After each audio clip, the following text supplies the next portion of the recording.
Okay, today we're going to talk about Chapter 25, Lesson 4, more about the 20s. So today we're going to focus on the culture change. So one of the big things that was different was that for women, we mentioned this before, that in 1920 they got the 19th Amendment, the right to vote. So not only are women voting, but they're also running for office now. And also we see a change in women working outside the home more often. And those jobs, of course, are still kind of what is considered, acceptable for women. So they're usually nurses, teachers, office workers. There were a few, college educated women who went for more professional careers, but that's still pretty rare at this point. But there is this new, like, liberated woman idea, and that was kind of reflected in this new style for women. Women were referred to as flappers if they wore these shorter skirts and had this new bobbed short hairstyle and had heavier makeup. And so that was kind of the look of these new women with more rights and, being a little more liberated. Also, we see a change and a focus on mass media, which is you hear about media all the time now, but this is kind of new, different forms of communication that are reaching people more widely. Two new things that are added, right? We had newspapers and magazines, but radio becomes very popular, and everyone has a radio in their house, or most people. And the motion picture industry, films, right, become a big thing. And at this time, the films also would sometimes be newsreels. So they wouldn't just be movies like you think of today. So especially radio is going to end up being widespread. That leads us into our next talk about the popular things to do. Listening to the radio is kind of like the family would sit around and listen to a news show, kind of like you watch a TV show now. And sports started being broadcast over the radio, and of course they couldn't see it, but they could get the play-by-play. And Babe Ruth became a big popular sports star because of the coverage from the radio at this point.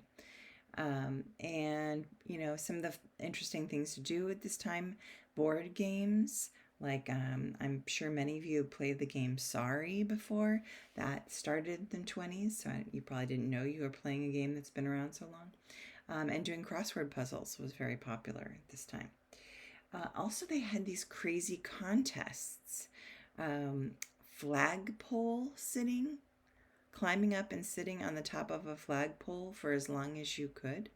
I think I read that the record was like 49 days or something crazy like that. And also, they held these dance marathons, and you couldn't leave the dance floor. And so you'd have to, keep dancing as long as you could. So you can see in the picture, right, people are like falling asleep, leaning on each other. And there would be prize money to see who could last the longest. And I think I read that like the longest was like 126 hours. Can you imagine standing on your feet and not being able to leave? And it's crazy. So anyway, there were these contests, and there was some prize money.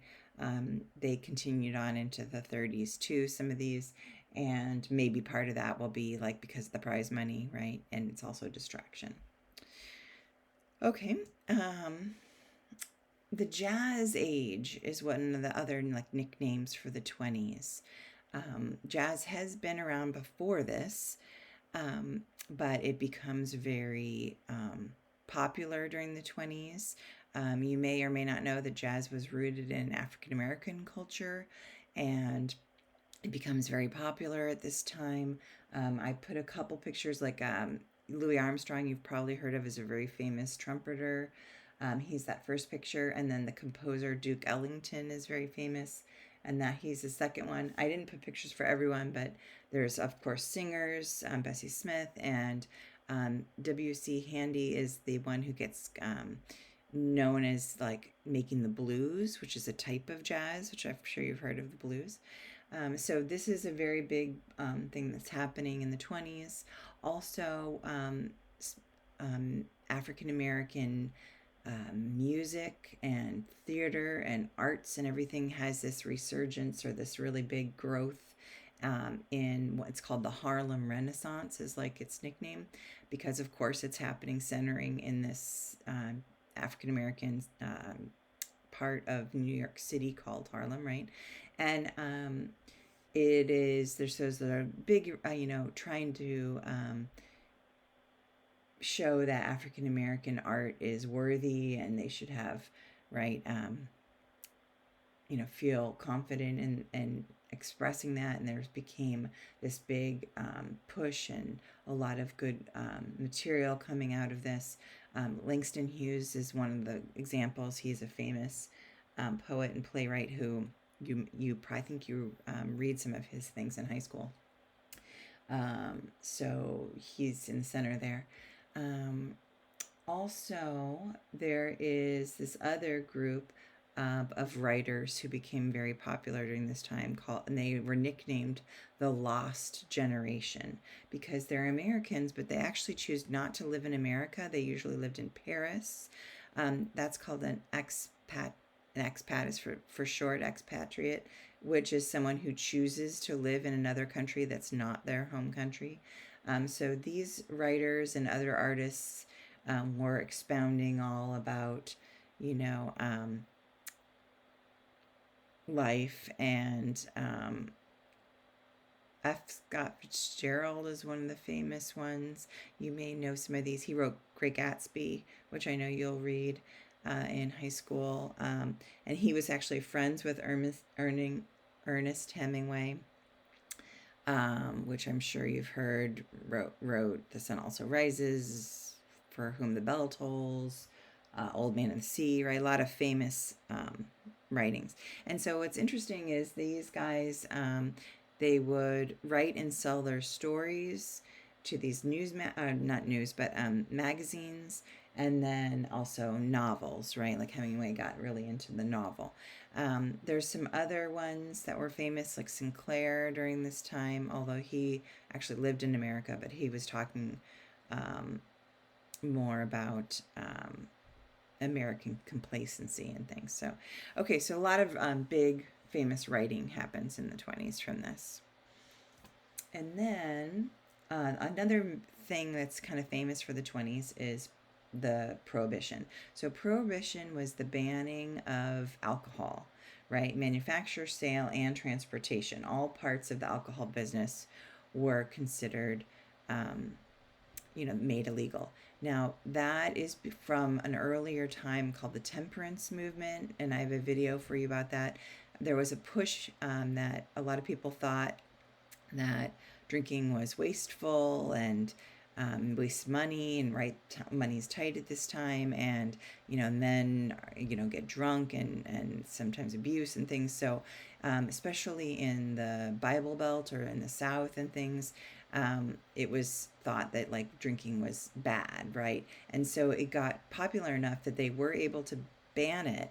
They made an amendment to the Constitution, 18th Amendment, and so it became illegal. Now, as you probably know, a lot of people like alcohol, and so it was not popular in a lot of places, and it became a lot of people still made their own alcohol or drink privately, right? And this kind of organized crime and illegal things started happening. That's called bootlegging, when you produce your own alcohol or sell it and transport it illegally. And organized crime got into this. Al Capone is pictured there in Chicago, a very famous gangster, and it became really big business, and they became very wealthy, and used their influence and their money and their pressure, and had a lot of say in what's happening in government and things, and it got bad during this time. So finally, eventually in 1933, everyone agrees that this did not work, this banning of alcohol, and actually it led to a lot of crime. So they repealed it. So the 21st Amendment repealed Prohibition, and it's the only amendment we've ever had that overturns an earlier amendment. Okay, and also during the 20s, unfortunately, we see a rise in nativism. We've talked about nativism before.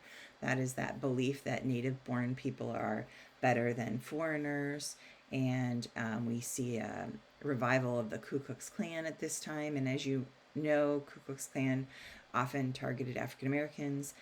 During this time period, you see them also targeting immigrants, Jews, Catholics, anyone they thought was like anything they thought was not as good as them or like un-American. Okay, um, and a lot of that comes from their being afraid that foreigners are going to take their jobs. Remember, we talked about this before. So you see some laws reflecting that. The 1921 Emergency Quota Act. A quota system is when you fix how many immigrants are allowed from a certain country every year. They're trying to, keep that number of immigrants down that they're worried about are taking their jobs, right? Or possibly bringing in these ideas that they don't think are good. So that this act, they made it 3% of a certain country's population in 1910.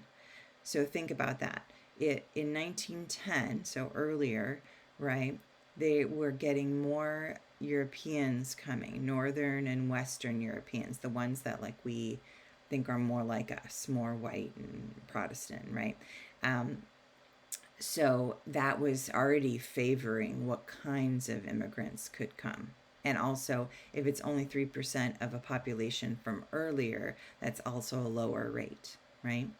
Then they went one step further in 1924. That Immigration Act cut it to 2% of 1890's numbers. So again, less of a lower number already. And they went one step further, actually, too, to exclude Japanese totally. Chinese were already excluded from the earlier law. So they're definitely limiting what kinds of immigrants they thought could come. They're also putting a total immigration limit of 150,000 in by a certain year starting 1927. So definitely trying to kind of limit the immigration. But notice it doesn't have any quotas for other places. They're only focusing on, the Eastern Hemisphere. So in the Western Hemisphere, there's no limits. So we see actually an increase in immigration from Canada and Mexico. So we actually, of course, Mexico is going to be one of the big ones. We have more than 1 million come in during these years. So there's just a shift in who is coming in.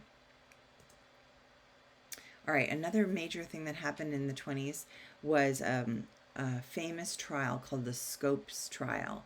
This trial was because there was a law passed in Tennessee in 1925 making it illegal to teach evolution. Now, if you don't know, evolution is the scientific theory that humans and other species developed over a long period of time, meaning like what we we think that man developed actually from apes, right? And that it took us a really long time of evolution. And of course, if you are very religious, if you're a Christian fundamentalist especially, a fundamentalist believes that you only very strict interpretation of the Bible, right? You follow it like very literally.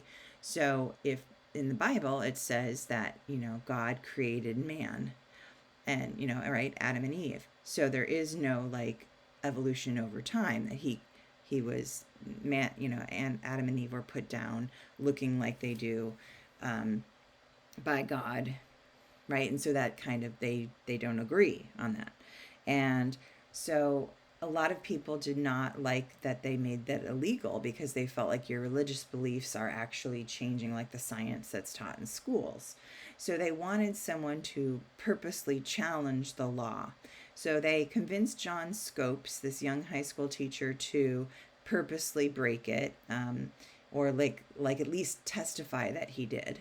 And they backed him. They paid for his lawyers and everything because they wanted to challenge this law.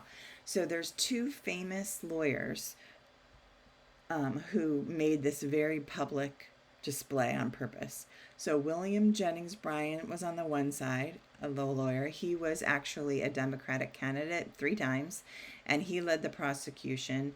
And Clarence Darrow is on the other side, and he was a very famous defender of different groups, people like labor union members, and all the ideas that you're trying to challenge, right? That you should have the rights to do these things.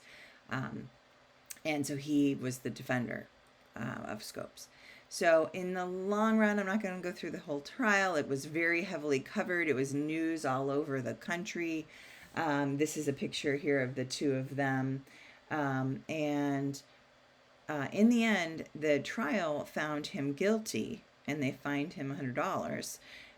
However, it was overturned later by the Tennessee Supreme Court. So it was really like religion is on trial here. The idea of having religion in school, right? Like, what should that be allowed or not? And that's why it was such a big deal. Okay.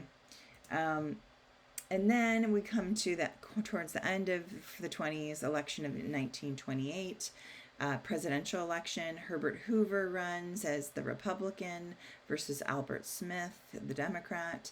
Herbert Hoover has gotten pretty popular. He's the Secretary of Commerce. He was very popular. He did a lot to economize and got people to save and share, and they actually had like a verb, like if you do that, if you economize, if you save money, like you're hooverizing, right? So he got pretty popular. He was also a supporter of big business, so of course business liked him. And he was also the candidate, right? Meaning that he was a dry candidate. I mean, that he was favoring prohibition at that time. Okay. Albert Smith's kind of the opposite. He is a current governor of New York. But he worked more like he thought that he was worried about the working class and the poor. He opposed prohibition. He's also the first Roman Catholic we have running. Catholicism is one of those, white Protestant was the primary originally in the United States. So Catholics got, had some prejudice against Catholics. So that could have hurt him in this race. Also, like I said, Hoover was backed by big business, and the economy is doing well, right, during the 20s. Remember, we talked about that big growth that seems to be happening. So Republicans took credit for that it's going well. And so Hoover ended up winning in a landslide. Like, look at the map. Like, it wasn't even close. It was like a shellacking. And so then there's that picture of Hoover right there.